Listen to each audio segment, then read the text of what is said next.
Radio Tehran শুরু হচ্ছে বিশ্ব সংবাদ।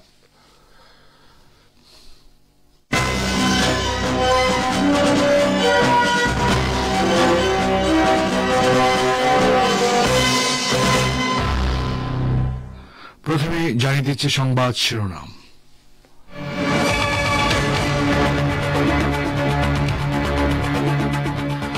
ইরানের পরমাণু স্থাপনাগুলোতে আমেরিকা বা ইসরায়েল হামলা চালালে গোটা পশ্চিম এশিয়া অঞ্চলে ভয়াবহ যুদ্ধ ছড়িয়ে পড়বে বলে হুঁশিয়ারি দিল তেহরান। গাজার যুদ্ধবিরতি চুক্তি অনুযায়ী আরো 3 ইহুদিবাদী পণবন্দীর মুক্তি, ইসরায়েলের কবল থেকে ফিলিস্তিনের স্বাধীনতা এখন নাগালের মধ্যে, বললেন হামাস নেতা হাইয়া। বাংলাদেশে কুমিল্লায় যৌথ বাহিনীর অভিযানে যুবদল নেতার মৃত্যু, নির্যাতনে মৃত্যু হয়েছে বলে পরিবারের অভিযোগ, ক্যাম্প কমান্ডার প্রত্যাহার। এবং ভারতে 25-26 অর্থ বছরের বাজেট ঘোষণা করলেন কেন্দ্রীয় অর্থমন্ত্রী নির্মলা সীতারামন। সুবিধা পাবে মধ্যবিত্ত শ্রেণী, মন্তব্য প্রধানমন্ত্রী নরেন্দ্র মোদী।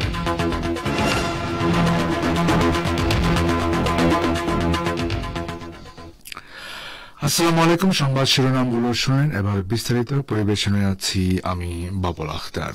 ইরানের পরমাণু স্থাপনাগুলোতে সম্ভাব্য মার্কিন ও ইসরায়েলি হামলার বিরুদ্ধে কঠোর ভাষায় হুঁশিয়ারি উচ্চারণ করেছেন ইরানের পররাষ্ট্রমন্ত্রী সৈয়দ আব্বাস আরাকচি। তিনি বলেছেন, সাম্রাজ্যবাদী ও ইহুদিবাদীরা তেমন কোনো ভুল করলে গোটা অঞ্চলে ভয়াবহ যুদ্ধ ছড়িয়ে পড়বে।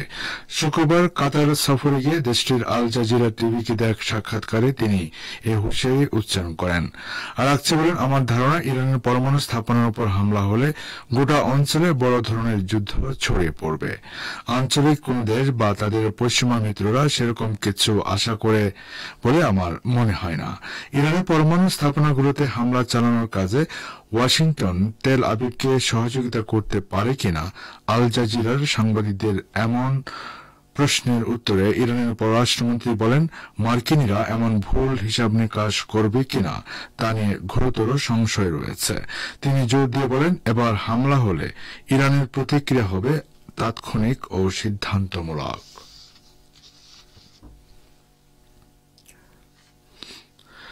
যুদ্ধবিরতি ও বন্দি বিনিময় চুক্তির আওতায় চতুর্থ দফায় আরো 3 ইসরায়েলি বন্দীকে মুক্তি দিয়েছে ফিলিস্তিনের ইসলামী প্রতিরোধ আন্দোলন হামাস। 2023 সালের 7 অক্টোবর ইসরায়েলে হামাসের নজিরবিহীন হামলার দিন এই 3 জনকে অন্যদের সঙ্গে বন্দী করা হয়েছিল। হস্তান্তর অনুষ্ঠানে কয়েকশো হামাস যোদ্ধা সারিবদ্ধভাবে দাঁড়িয়ে সুশৃঙ্খলভাবে ভিড় সামলান। এ সময় মুক্তিপ্রাপ্ত 3 ইহুদিবাদীকে জনতার উদ্দেশ্যে হাত নেড়ে কৃতজ্ঞতা জানাতে দেখা যায়। ইসরায়েলি বাহিনী নিশ্চিত করেছে যে 3 বন্দী ইতিমধ্যে ইসরায়েলে পৌঁছে গেছে। প্রাথমিক স্বাস্থ্য পরীক্ষার পর তাদেরকে পরিবারের কাছে হস্তান্তর করা হয়েছে। 19 জানুয়ারি থেকে কার্যকর হওয়া যুদ্ধবিরতি চুক্তির আওতায় 183 ফিলিস্তিনি কারাবন্দীকে মুক্তি দিয়েছে ইসরায়েল। এছাড়া অসুস্থ ও গুরুতর আহত ফিলিস্তিনিদের জন্য আজই গাজা মিশরের মাঝে অবস্থিত রাফা সীমান্ত ক্রসিংও খুলে দেওয়ার সম্ভাবনা আছে। ফিলিস্তিনের ইসলামী প্রতিরোধ আন্দোলন হামাসের রাজনৈতিক শাখার উপপ্রধান খলিল আল হাইয়া বলেছেন, দখলদার ইসরায়েলকে পরাজিত করা এখন সম্ভব এবং পুরো ফিলিস্তিনের মুক্তি এখন নাগালের মধ্যে। শুক্রবার এক বক্তৃতায় তিনি আরো বলেন, আমাদের জনগণ এবং তাদের সাহসী প্রতিরোধ গৌরবময় আল আকসা তুফান যুদ্ধের মধ্য দিয়ে তাদের লক্ষ্য অর্জন করেছে। খলিল আল হাইয়া বলেন, এর মধ্যে প্রধান হল দখলদার ইসরায়েলকে অপমান করা হয়েছে, আল্লাহর ইচ্ছায় তাকে মাটিতে নামিয়ে আনা হয়েছে এবং রাষ্ট্র ও সেনাবাহিনী দুটোকেই অজশক্তি হওয়ার কল্পকাহিনীকে ধ্বংস করে দিয়েছে। তিনি বলেন, এখন যখন যুদ্ধ বন্ধ হয়েছে এবং মাটি স্থির হয়ে গেছে, তখন প্রতিরোধকামী দলটি আনুষ্ঠানিকভাবে বেশ কয়েকজন সিনিয়র কমান্ডারের শাহাদাতের কথা ঘোষণা করার সিদ্ধান্ত নিয়েছে, যারা এই পবিত্র ভূমিকে তাদের বিশুদ্ধ রক্ত দিয়ে সিক্ত করে গেছেন। খলিল আল হাইয়া বলেন, আমরা এই মহান নেতাদের বিদায় জানাই, যাদের সাথে আমরা বহু বছর ধরে বসবাস করেছি এবং কাজ করেছি।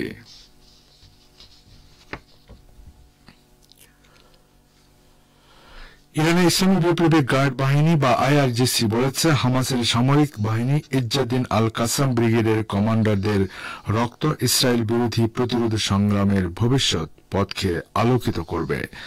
গাজা উপত্যকায় বিগত 15 মাসের ইসরায়েল বিরোধী যুদ্ধে কাসাম ব্রিগেডের চিফ অব স্টাফ মোহাম্মদ দেইভ সহ বেশ কয়েকজন শীর্ষস্থানীয় সেনা কমান্ডারের শাহাদাতের খবর ঘোষণা করার পর এক শোক বার্তায় আইআরজিসি এ মন্তব্য করেছে। বার্তায় শহীদদের পরিবারবর্গ সহ ফিলিস্তিনি জাতিকে শোক ও অভিনন্দন জানানো হয়। শোক বার্তায় বলা হয়, শহীদ কমান্ডারদের রক্ত চূড়ান্তভাবে ইসরায়েল নামকে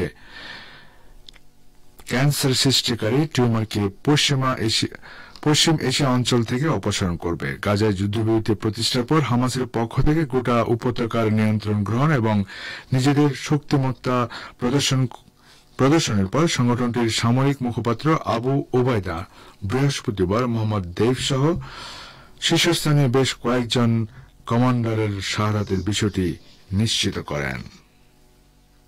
শ্রোতা বন্ধুরা, আপনার বিশ্ব সংবাদ শুনছেন রেডিও তেহরান থেকে, আর প্রচারিত হচ্ছে বাংলাদেশ ভারতে একযোগে। বাংলাদেশের কুমিল্লায় আইন শৃঙ্খলা বাহিনীর হেফাজতে যুবদল নেতা মোহাম্মদ তৌহিদুল ইসলামের মৃত্যুর ঘটনা সংশ্লিষ্ট ক্যাম্পের কমান্ডারকে প্রত্যাহার করেছে সেনাবাহিনী। মৃত্যুর সঠিক কারণ উদ্ঘাটনের জন্য একটি উচ্চপদস্থ তদন্ত কমিটি গঠন করা হয়েছে। আজ দুপুরে আন্তঃবাহিনী জনসংযোগ পরিদপ্তরের পাঠানো এক সংবাদ বিজ্ঞপ্তিতে এসব তথ্য জানানো হয়। বিজ্ঞপ্তিতে বলা হয়, গত 31 জানুয়ারি রাত 3টায় সুনির্দিষ্ট অভিযোগের ভিত্তিতে যৌথ বাহিনীর অভিযানে কুমিল্লার আদর্শ সদর উপজেলা থেকে মোহাম্মদ তৌহিদুল ইসলামকে আটক করা হয়। পরে কুমিল্লা মেডিকেল কলেজ হাসপাতালে তিনি মারা যান। এই অনাকাঙ্ক্ষিত ও দুঃখজনক ঘটনা তদন্তে যথাযথ পদক্ষেপ গ্রহণ করা হয়েছে। ইতিমধ্যে উক্ত সেনা ক্যাম্পের কমান্ডারকে তাৎক্ষণিকভাবে প্রত্যাহার করা হয়েছে। এদিকে যুবদল নেতা তৌহিদুল ইসলামের মৃত্যুর ঘটনায় বিবৃতি দিয়েছে অন্তর্বর্তী সরকারের প্রধান উপদেষ্টা অধ্যাপক ড মোহাম্মদ ইউনূসের কার্যালয়। জাতিকে কলঙ্কমুক্ত করার জন্য ফ্যাসিবাদের দোষরদের বিচারের আওতায় আনা দরকার বলে মন্তব্য করেছেন বাংলাদেশ জামাত ইসলামের আমির ডাক্তার শফিকুর রহমান। তিনি বলেছেন, আমরা অতীত নিয়ে পড়ে থাকতে চাই না। ফ্যাসিস্ট আওয়ামী লীগ সরকার আমলের গণহত্যা, গুম, খুন সব অপকর্মের বিচার করতে হবে। আজ দুপুরে সুনামগঞ্জ শহরের সরকারি জুবিলি উচ্চ বিদ্যালয় মাঠে জামাত ইসলামের কর্মীর সম্মেলনে প্রধান অতিথির বক্তব্যে তিনি এসব কথা বলেন। ডাক্তার শফিকুর রহমান বলেন, বিগত ফ্যাসিবাদী আমলে আমাদের সবগুলো অফিস সিলগালা করে দেওয়া হয়েছিল। আমাদের নেতাকর্মীদের ঘর থেকে তুলে নিয়ে গুম, খুন, নির্যাতন করা হয়েছে। আমাদের নেতাদেরকে বিচারের নামে ফাঁসিতে ঝুলিয়ে হত্যা করা হয়েছে। কিন্তু আমরা তাদের প্রতিশোধে বিশ্বাসী নয়। তবে জাতিকে কলঙ্কমুক্ত করার জন্য ফ্যাসিবাদের দোষরদের বিচারের আওতায় আনা দরকার। ভারতে 2025-26 অর্থ বছরের বাজেট ঘোষণা করা হয়েছে। আজ দেশটির সংসদে বাজেট পেশ করেন কেন্দ্রীয় অর্থমন্ত্রী নির্মলা সীতারামন। বাজেট বক্তৃতায় তিনি বলেন, 12 লাখ টাকার নিচে আয় হলে 1 টাকাও কর দিতে হবে না। এছাড়া কৃষি ক্ষেত্র থেকে মাঝারি ও ক্ষুদ্র শিল্প নিয়েও বড় ঘোষণা করেন তিনি। অর্থমন্ত্রী বলেন, মূলধন ব্যয়, সরকারি ব্যয় কমানো হয়নি। যে সরকারি মূলধনী ব্যয় আমাদেরকে টিকে রেখেছে তার গুণক প্রভাবের উপর আমরা জোর দিয়ে যাচ্ছি। আমরা এটি চালিয়ে যাচ্ছে এবং এই সবের সাথে আমাদের আর্থিক বিচক্ষণতা বজায় রাখা হয়েছে। অর্থমন্ত্রী নির্মলা সীতারামন বাজেট পেশের পর প্রধানমন্ত্রী নরেন্দ্র মোদী বলেন, 140 কোটি ভারতীয় আকাঙ্ক্ষা পূরণের জন্য সরকারের প্রতিশ্রুতি বাজেটে প্রতিফলিত হয়েছে। শ্রোতা বন্ধুরা, যাচ্ছে একটি সংক্ষিপ্ত বিরতিতে, সঙ্গে থাকুন।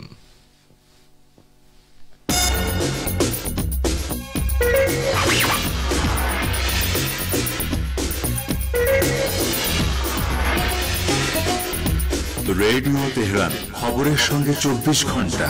ভিজিট করুন আমাদের ওয়েবসাইট parstoday.ir/dn।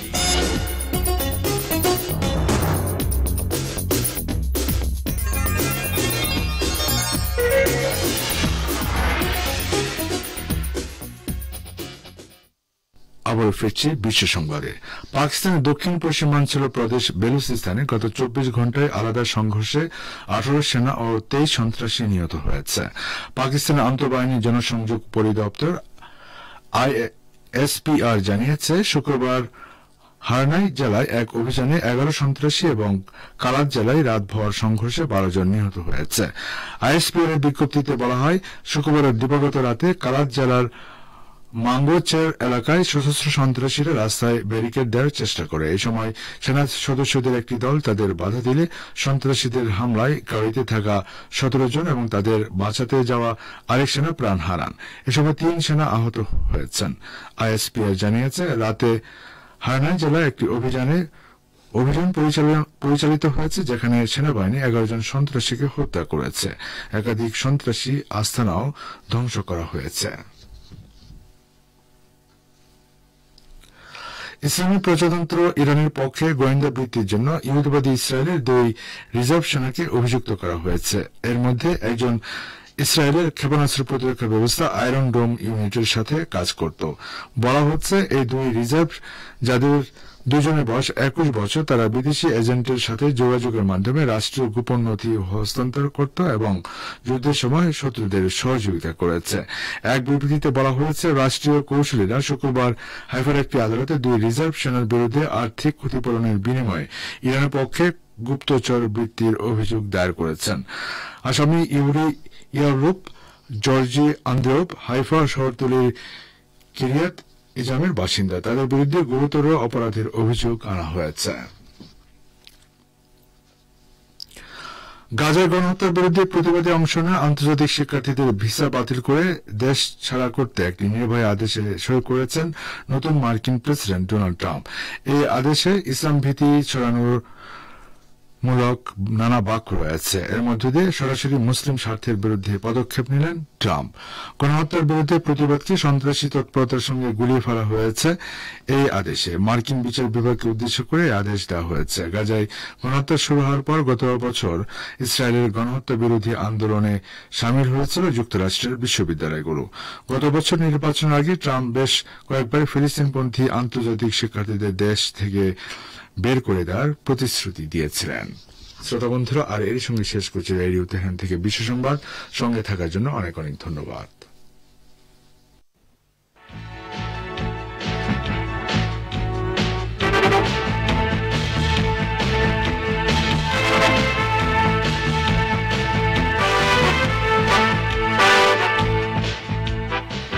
বিশ্ব সংবাদ শুনে রেডিও তেহরান থেকে আমন্ত্রণ জানাচ্ছি সংবাদ ভাষা অনুষ্ঠান দৃষ্টিপাতে। ফিলিস্তিনের হামাসের সামরিক কমান্ডার মোহাম্মদ দেইফের শাহাদাতের ঘোষণায় প্রতিরোধ সংগঠনগুলো প্রতিক্রিয়া জানিয়েছে। তারা বলেছে, এর মধ্য দিয়ে প্রতিরোধের আকাঙ্ক্ষা আরও বাড়বে। এ সম্পর্কে এখন রয়েছে একটি পর্যালোচনা। পরিবেশনায় আছেন সোহেল আহমেদ।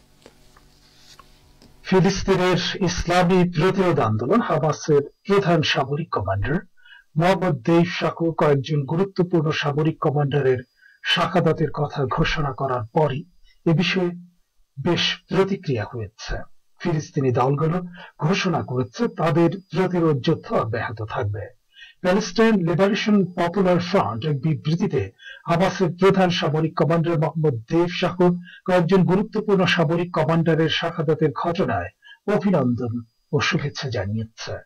বিবৃতিতে বলা হয়েছে, শহীদ দেইফ সফলভাবে আল আকসা তুফান অভিযান চালিয়ে ইহুদিবাদী ইসরায়েলের সব হিসাব নিকাশ উলটপালট করে দিতে সক্ষম হয়েছেন। প্যালেস্টাইন লিবারেশন পপুলার ফ্রন্টের বিবৃতিতে আরো বলা হয়েছে, কমান্ডারদের শাহাদাতের ফলে প্রতিরোধ শক্তি তো দুর্বল হবেই না, বরং আমাদের সংকল্প ও ইচ্ছা শক্তি আরো সুদৃঢ় হবে।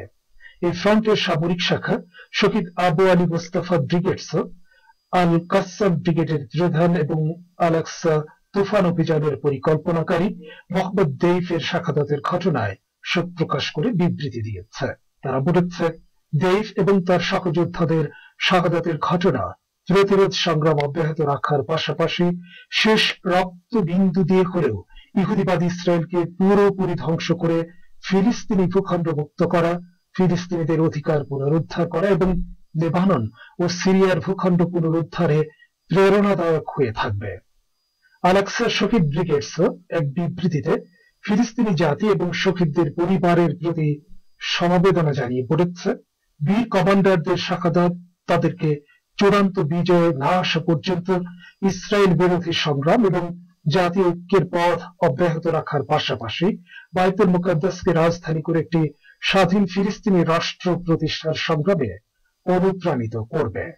ফিলিস্তিনি পপুলার রেজিস্ট্যান্স মুভমেন্টের মহাসচিব শেখ আবু কাসেম দাগমাস তার প্রতিক্রিয়ায় বলেছেন, মোহাম্মদ দেইফ এবং তার সহকর্মীদের শাহাদাতে জিহাদ এবং প্রতিরোধ থেমে থাকবে না এবং ইসরায়েলের কবল থেকে ফিলিস্তিনকে মুক্ত করার ও ফিলিস্তিনি ভূমির 1 ইঞ্চি ছাড় না দেওয়ার সংকল্প আরো সুদৃঢ় করবে।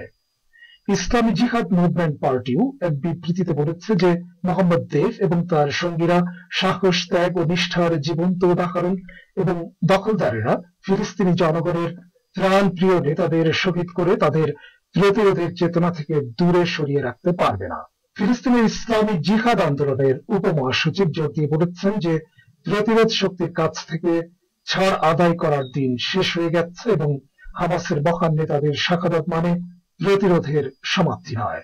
ফিলিস্তিন ইসলামী জিহাদ আন্দোলনের উপমহাসচিব মোহাম্মদ আল হিন্দ বলেন, হামাস যোদ্ধারা শেষ দিন পর্যন্ত এমনকি গাজায় তাদের কমান্ডারদের শাহাদাতের পরেও লড়াই চালিয়ে গেছেন। তিনি আরো বলেন, ফিলিস্তিনিদের প্রতিরোধ শক্তি ইসরায়েলকে আলোচনায় বসতে বাধ্য করেছে এবং বন্দি বিনিময় ইসরায়েলি প্রধানমন্ত্রী নেতানিয়াহুর জন্য পরাজয়।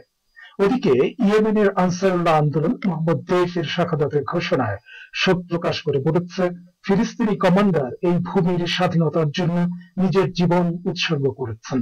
আনসারুল্লাহ আন্দোলনের রাজনৈতিক কার্যালয় এক বিবৃতিতে হামাসের সামরিক শাখা আল কাসাম ব্রিগেডের কমান্ডার শহীদ মোহাম্মদ দেইফকে মুসলিম উম্মার মহান শহীদ হিসেবে অভিহিত করেছেন, যিনি ফিলিস্তিনের মুক্তির জন্য নিজের জীবন বিলিয়ে দিয়েছেন। বিবৃতিতে আরো বলা হয়, এই ফিলিস্তিনি কমান্ডার এবং তার সঙ্গীদের শাহাদাত সমগ্র জাতির জন্য এক বিরাট ক্ষতি হলেও তা বিজয় অর্জন না করা পর্যন্ত সংগ্রাম ও প্রতিরোধের পথ অব্যাহত রাখার ক্ষেত্রে শক্তিশালী প্রেরণা হয়ে থাকবে।